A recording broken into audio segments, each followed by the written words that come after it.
This is CUNY TV, the City University of New York. Hello, I'm Doug Muzzio. This is City Talk. He's the Chief Financial Officer of New York State.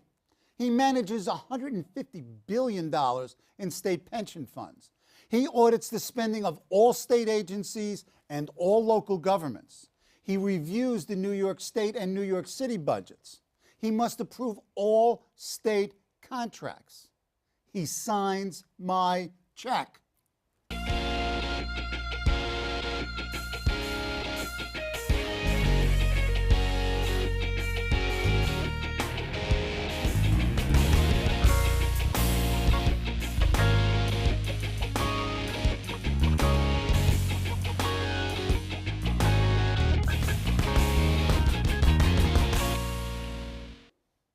He's Thomas DiNapoli, the Comptroller of the State of New York, and he's joining us again this week to talk about the state economy and budget, structural imbalance, state and local pensions, more backdoor debt, Hurricane Sandy, and more. Mr. DiNapoli was named Comptroller in February 2007 and was elected to the position in November 2010. Previously, he had served in the Assembly for 20 years, representing the 16th Assembly District in northwestern Nassau County. Welcome back. Nice to be back. Let's get right into it. Last week we talked about the governor's State of the State speech. We talked about you making history by casting an electoral college vote, New York State's massive debt and its pernicious impacts, local fiscal stress. We're going to get a little bit back into that, and your suit against Qualcomm in terms of your larger efforts at corporate disclosure. Okay, let's talk about the economic present and the outlook in this budget season. Where are we? You know, what do tax revenues look like? What do expenses look like? We need the budget document, obviously, but talk about that's generally. coming soon. Yeah, it's kind of the same story that we've been talking about for a while. We're in a better budget condition than we've been in New York for a number of years. Meaning? Credit to the governor and the legislature. Meaning that when the budgets have been put together at the start of the budget year, they've been more realistic in terms of the revenue assumptions and the spending. That being said, as we've seen this year, as we saw last year, we still fall short of projections. So the revenues don't come in as projected, and through the year, you have to look at it carefully, you have to manage it carefully. What's been keeping us in relative balance is that spending has been down as well. So spending's been controlled, revenues and receipts have been coming in less than expected. So much of this is reflective, Doug, of the fact that the economy still is in a very, very sluggish stage of bounce back and recovery. There are more positive signs than good, but it's certainly not a robust recovery. Talk about more positives. I want to feel good.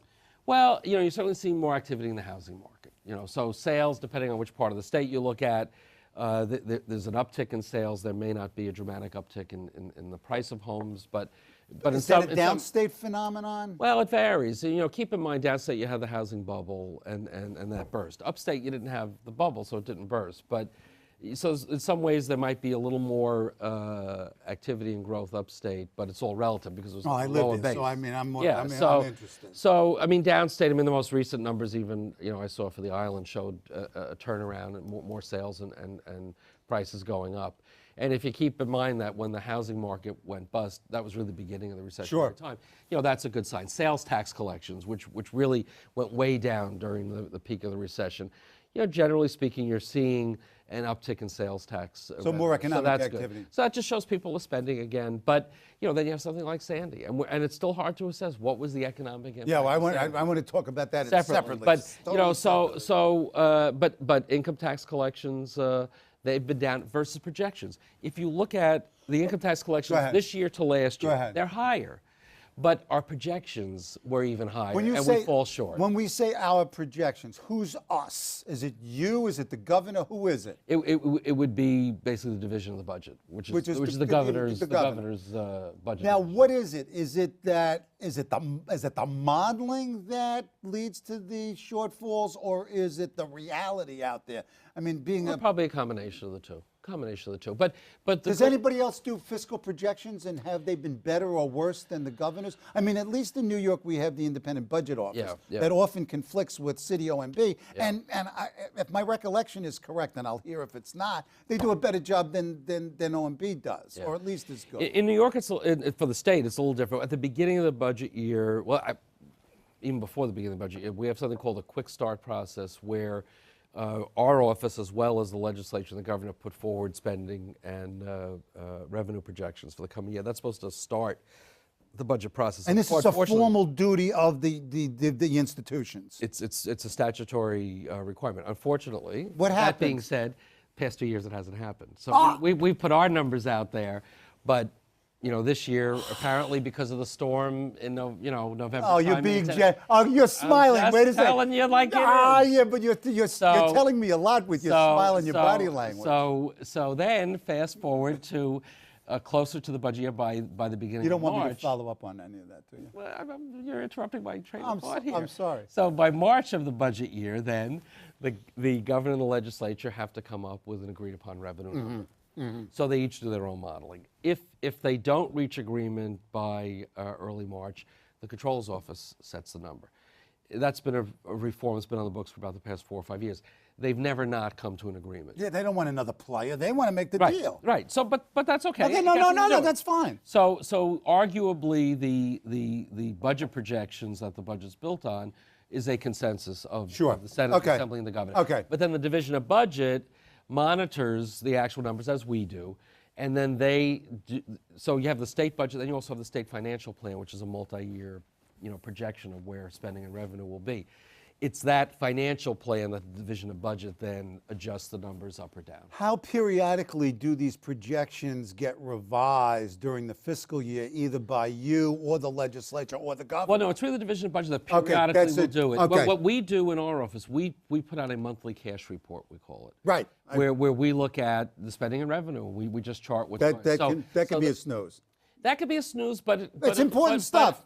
I get it. Yeah. I get it. No, and in the years where you had significant shortfalls of revenue, it was often our cash report that prompted the past government to say, hey, wait a minute, we have to. But that's part of your institutional responsibility. That's what's supposed to happen. And because we are not a part of the budget, the budget process, we don't negotiate the budget, so we have no skin in the game in that sense. We are, I think, the most objective, and so these are the numbers that we see. You legislature and governor and public have to deal with it, but that's all right. Even though you get elected, you're less political and more professional. Not to say that the legislature and the governor's staff aren't professional. Well, it's different. We're not, our office, I mean, it's the beauty, it's the limitation, however you want to put it, of the office. We are not meant to be the policymakers, the budget makers. Others are elected for that. We're meant to look at the books, look at the long-term trends, provide another objective point of view, and that's the strength of the office. Without looking at New York City in detail, you look at Wall Street. Where is Wall Street right now in terms of its rebound, its stagnation, its plateauing? Where is it now, and where is it likely to be? Yeah, and what impacts? Yeah, a very important question, because it's still a very important part of our economy, city and state. It's now about 14%. Revenues generated from securities industry is now about 14% of state revenue. Down from what? 20%. Yeah. So there's been a restructuring, and less so for the city as well. But we've still, in a sense, balanced budgets without that increased tax revenue, no? Well, keep in mind, I mean, the street certainly is back in profitability. Right. The challenge with estimating the impact of it is somewhat complicated by the fact that you talked earlier, I forgot if it was last week, about structural gaps in the budget, structural Right, and we'll talk about that. And very often what would happen come the first of the year, when the bonuses would be paid out on Wall Street, you suddenly have this infusion of new money. Sure. That papered over that imbalance. Right. Because the state, again, ends its fiscal year March 31st. So, the money came in, we're okay. Right. Those days are gone because the street went through the Great Recession, and now you have the continuing adjustment to regulatory reform, much of which is still being implemented. Sure. Still to come. At the state and certainly at the federal level. The federal level, all that, I mean, just a small percentage has Yeah. been implemented, and now that Obama's been reelected, Hopefully they should assume more. that Right, more's on the way. which I think in the long run is a good thing. So you also see a response on the street to a business model that is less rewarding of short-term, high risk, high gains, and more tied to sustainable profits. And high bonuses, therefore. Right. So, it means Hopefully. bonuses paid out over a longer period of Okay. time. It means deferred compensation, stock options rather than cash. That has an impact in terms of revenue coming to the state at this time of year. So the more deferred, the less tax. So it comes at another time. They're getting the money, but you're not getting it now. Exactly. Okay. But from my point of view, if we have the street on a sustainable level of profitability that's more consistent, going up, but maybe at a lower slope, Sure. rather than what we've had, the big crazy. swings. Because when they're up here, we act like that's forever. Right. And then when they're down here, we all cry, well, wait, there's no money left anymore. What happened? So in terms of the street, getting back to your core Go ahead. question, 2012 certainly ended in a much stronger year. We're still crunching the numbers. Sure. Than 2011. Yeah, which was. But the interesting dynamic is that, as opposed to other recessions where job growth and activity on Wall Street tended to lead us out of the recession, other recessions and downturns, this one, it's not been that. It's really been other sectors of the economy in a variety of areas that have stepped in. And in terms of employment, you're actually still seeing firms laying people off. Absolutely. So part of how they're keeping their profits up, Getting rid of people. Getting rid of people. Come on. Or moving out. More so. More the layups. Certainly that. So again, as we always point out in the good times, when Wall Street is adding jobs, for every job added on the street, 2 other jobs are created in the city. Sure. Another job outside the city, and usually in the suburbs. The reverse is also true. So if the street is shedding jobs over time, other sectors are going to feel it and will contract. So it's still an important player in our economy. They've had 12 was a better year than people had thought it was going to be. But I think in terms of the kind of multiplier effect, because of the downsizing that you still see on the employment level. You don't see it reverberating throughout the economy. Not going to be the same as we would have seen another time. Okay, going back to the state budget, I mean, what is the budget gap right now, and what does that mean, that number? Well, the gap, and we do have to wait for the updated numbers, plans. right? It's estimated to be about $1 billion. Now that does not include an impact of Sandy, and frankly, at this point, and again, it's always subject to change because there could be a delay in the impact. We haven't seen a significant alteration in terms of the flow of money based on Sandy. Now, is that because there's going to be a delayed reaction? Is that because for the money that was lost or people not working, you have many other people now, doing the reconstruction, home goods being sold. And I mean, I think people assume that there'd still be a net loss, and some of it may relate to timing on insurance payments and federal government payments. So I think we're all still somewhat uncertain about what the economic impact in terms of state budget and state revenue of Sandy. Okay, let's talk about Sandy. I mean, what is, has been, and will be the impact? And number 2, what is and will be the impact of different timings for money coming from the feds? Yeah. I mean, we asked, the joint state was what, 60 billion, Christie and Cuomo? Right. And I mean, Connecticut, yep. And Connecticut as well. When you look at it, I hate to say this, there's a little bit of tasty pork in some of this. No, I don't think but not a lot. There wasn't much. Not a lot. But that pork will allow the representatives who don't want to vote for this to use it as an excuse. Where are the major needs for this money in New York? Where does it go? Well, I mean, it's really in so many, I know, many categories. I mean, you've been to the communities, I've been to the communities. The reconstruction that has to take place in basic municipal infrastructure, sewer systems, water systems, boardwalks. Bridges and roadways. And then the issue that's been raised, appropriately so, since these 100-year events happen every 2 or 3 years now, having to do the hardening of the infrastructure so that we don't go through this dance, again. And some may call that, pork or excess, but it's not. I mean, we have to learn from what's been happening. Okay. So, and we talked about you really do need. I mean, the governor's agenda, as we talked last week, was very ambitious, but it's very difficult to argue with what he's projecting and his priorities. Yeah. Okay, let's go to structural deficits, and let's talk about the the State Budget Crisis Task Force report by Dick Ravitch and Paul Volcker. What's a structural deficit? You used the term several times. What is this? And this is the argument that is made in this report, that this is serious business. Yeah. It's basically it's a built-in gap in terms of the revenues coming in and the spending that you're doing. Why, on the expenditure side, what is leading to the gap on the expenditure side of the budget? Certainly a number of items. The Ravitch report particularly looked at Medicaid costs. Yep. In terms of the Number municipal one. impact. And the governor and the legislature is part of the new approach on budgeting. And again, you have to give credit to Governor Cuomo and the legislature. They've made long-term structural balance an imperative in a way that hasn't been the case in years prior to the past 2 years.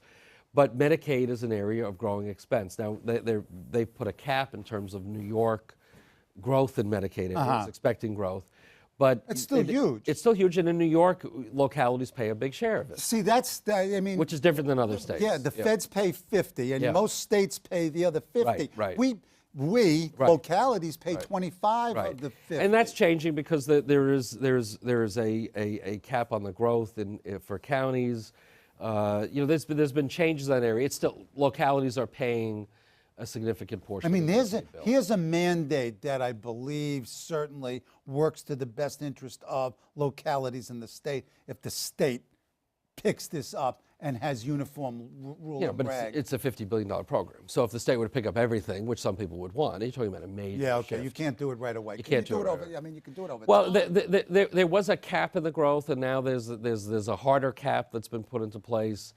But again, Medicaid costs that would affect the city and the counties. So you also have towns and villages, school districts. You have other levels of stress. Where you have health care costs, you have pension costs. Oh, we're going to go. Okay, see, you're getting ahead of me. You're getting ahead of me. I mean, you know too much. I'll slow down a little bit. We have plenty of no, we don't have plenty of time.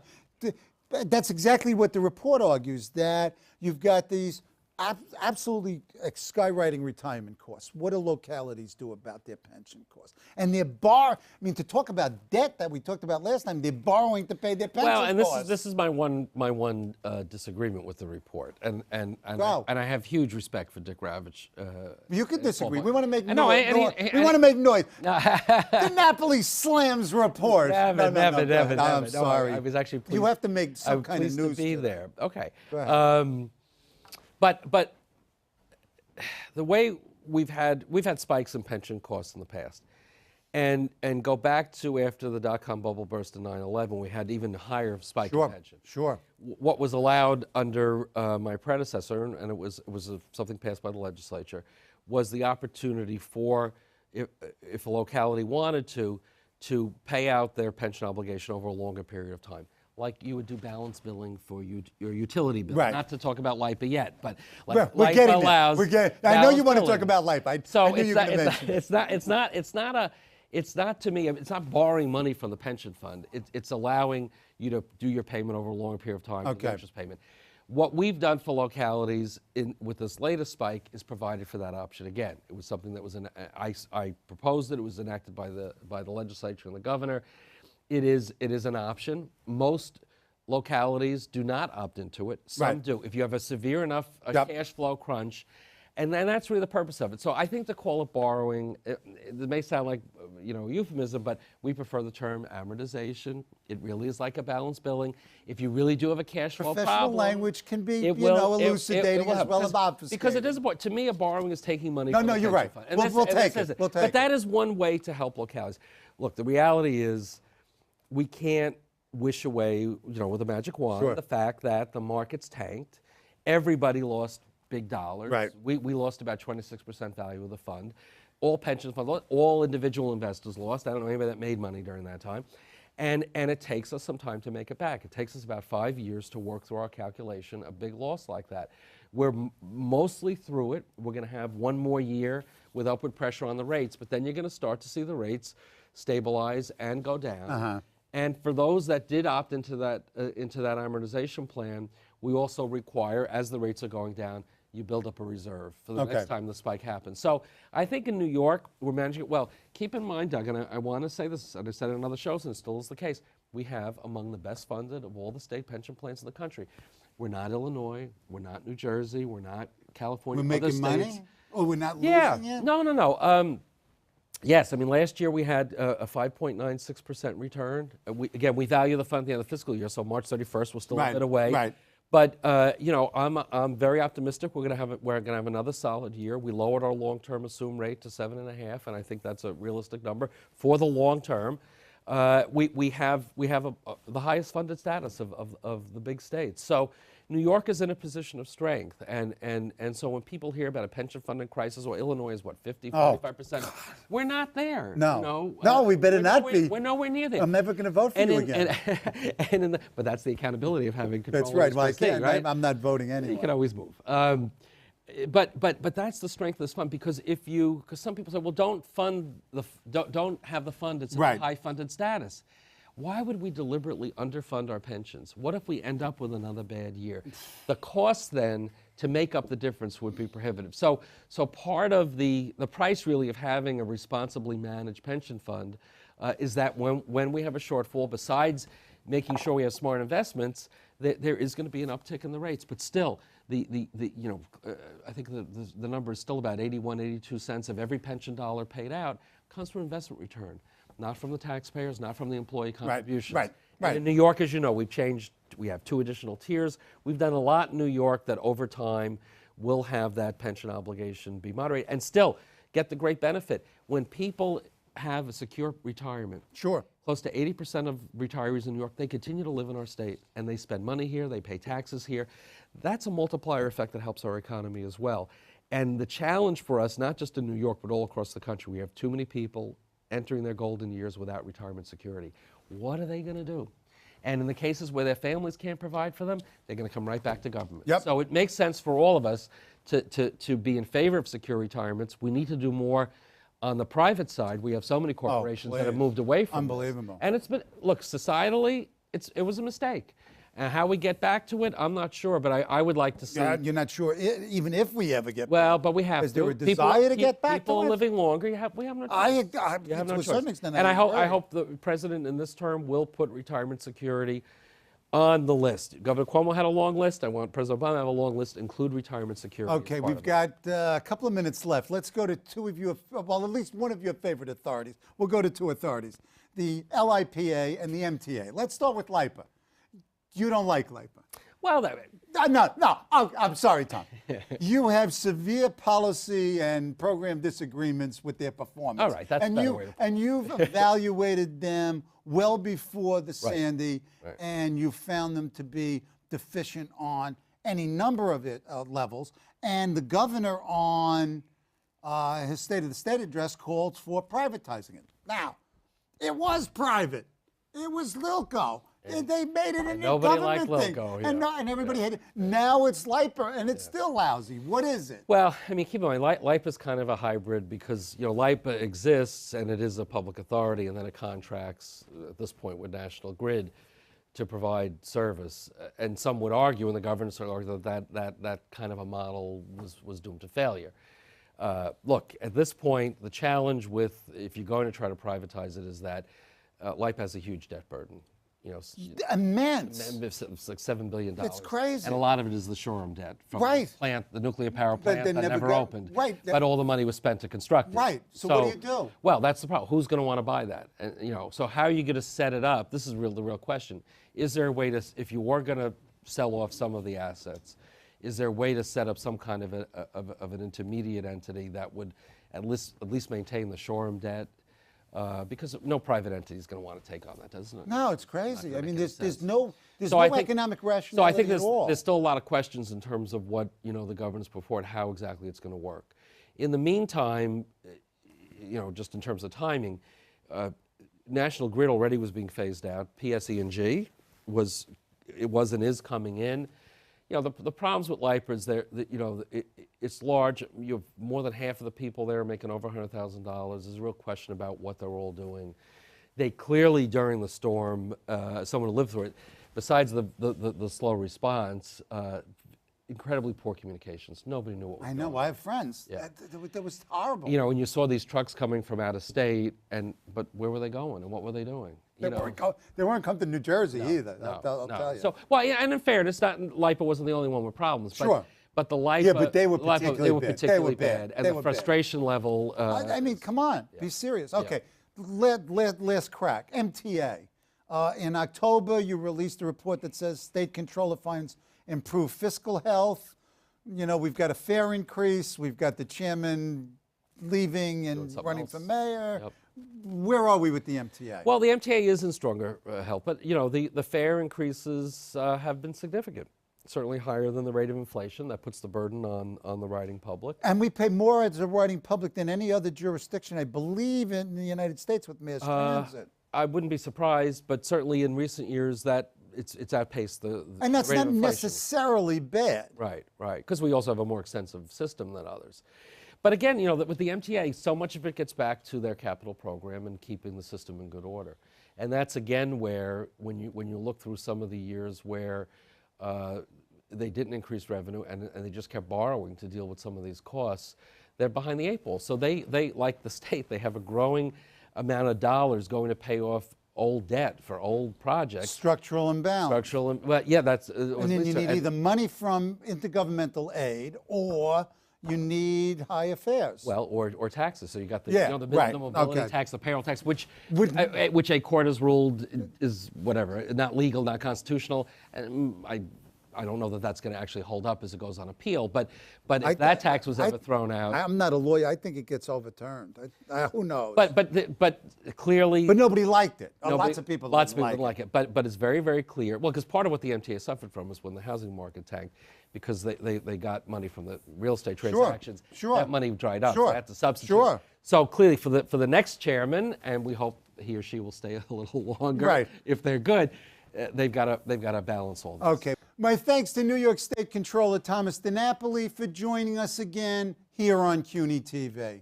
See you next week, Wednesday, January 30th, when CUNY TV will air the film Living for 32, the story of Colin Goddard, a survivor of the 2007 Virginia Tech massacre.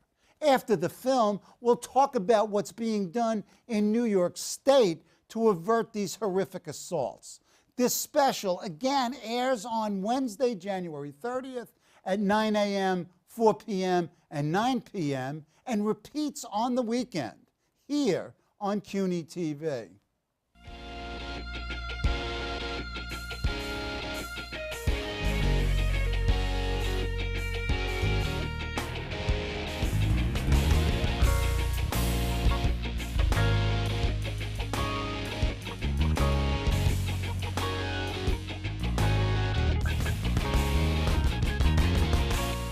Hello, I'm Doug Muzzio. Let us know what you think about this show. You can reach us at CUNY.TV.